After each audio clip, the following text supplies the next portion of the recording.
as you can see, this is a mud brick building.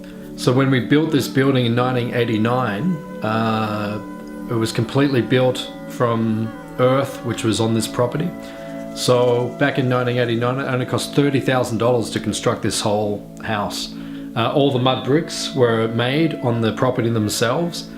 We just reinforced them with some sand, some aggregate, and with a little bit of cement just to stabilize it. And then when I moved in here, we finished renovating. So I've covered it with Grimes paint, which is an earth paint from a company in research, Grimes.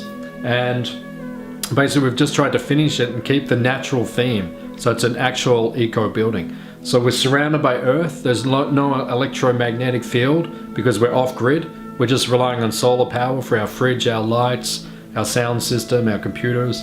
So basically, we're living as close to nature as we can. Everything is earth-based. You feel very peaceful. There's a natural solitude and a natural peaceful ambience which is created within the building.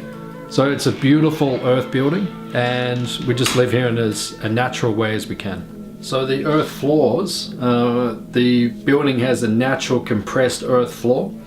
So when I moved in order to stabilize the floor, because it was a little dusty from the earth, we put in probably about a 1-inch thick mix of cow dung, sand, and earth. And then once the cow dung, the sand, and the earth were down, we let it dry for a month, and then we coated it with linseed oil. And the linseed oil stabilizes it, holds it all together, and now we've got a natural earth floor. So especially in summertime when you're walking around the house barefoot, you feel like you're just working naturally on earth. So it gives a beautiful, once again, another natural element to the house, and it completely ties in with the earth and the wood in the roof, and we've tried to use natural elements as much as we can.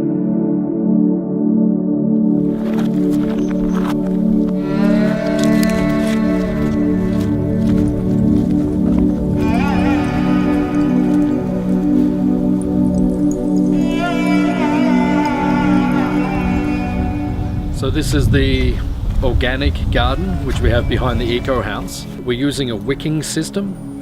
We've filled them up with aggregate, then put like a support mat to break up the aggregate and the dirt.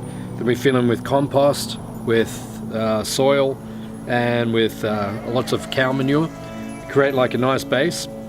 And then the water, which is filled in to halfway, then that capillitates up into the vegetables.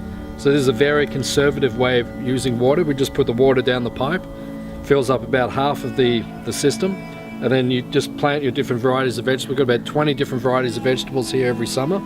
And then each vegetable will just pull the water up as it needs, and we only have to fill this up once a week. So it's a good way of saving water, especially when we get into summer and there's not a lot of rain around.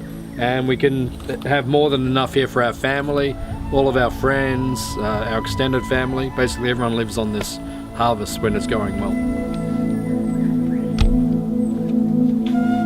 Okay, so we're harvesting our own water here. So we have 2 water tanks here, which supplies enough for the family. During the winter months, this winter we've had a lot of rainfall because we're down here in the Otways. So because there's been a lot of rainfall, the tanks are totally full at the moment. And these 2 tanks should last us over the whole of summer, leading into next April when the rain should come again. So we harvest all of our own water. We're just trying to live as naturally as we can, simply as we can, and to just rely on the bounty of the earth, basically. We have a solar pump which goes up to our header tank, which is just above me. So twice a week when the tank goes down from our water use, then the solar pump kicks in, automatically just pulls the water up, and then the water gravity feeds from the header tank back into the building. So in that way we're just living on solar power, we're living on the water we're harvesting, and in this way we're not polluting the earth with a necessity or a need to rely on fossil fuels, on petroleum and artificial means of energy.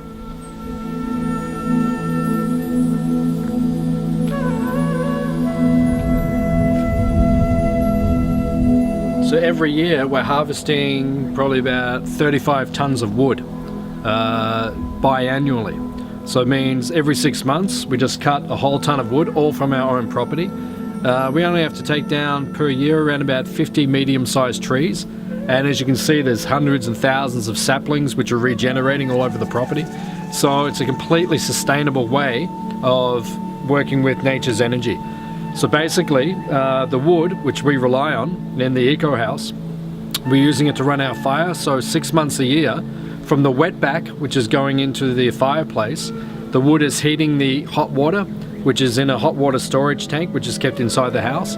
And in that way we have, from the sun's energy in the summer and from the wood's energy in the winter, 365 days a year, we have hot water.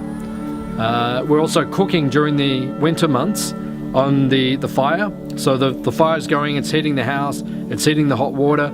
We then cook on it. It also dries our washing. We have a natural washing system, or a pulley system, where we lift up and we put the clothes on a rack, and they just naturally dry within 2 hours. So just on the wood, which we're harvesting from our own land, we're able to cook 6 months a year. We're able to heat our hot water 6 months a year. We're able to dry our clothes, so we don't need electricity because we're totally off-grid. The house is totally off-grid. And also we're basically keeping the house warm 6 months a year. So just by natural production and just by living on the land, we're showing a true example of sustainable living. Okay, so basically the house is solar passive. So it means all the windows on the house, the majority of them, are facing towards the north. So it means that on June the 21st, the sun gets to its lowest point in the north, down here in the southern hemisphere, and all the light of the sun is streaming into the building. So we're using the sun's energy in a solar passive design to keep the house naturally warm. Now the sun's going up, and then on December the 21st, it'll get right up above the house. No sun will actually enter directly into the building, and because of the high roofs and the mud brick design, it stays always cool within the building. So even on a 42-degree day, when it's 42 degrees out here, inside the highest the temperature will get was 27, and it always stays in a moderate cool way. So we don't need to use grid power for air conditioners and coolers and fans. We can just naturally live like this. Just open up the house, let the breeze go through, and naturally the whole place stays cool all year round. So it's warm in the winter, it's cool in the summer. We're just using the earth's energy, the sun's energy, living naturally and living close to nature.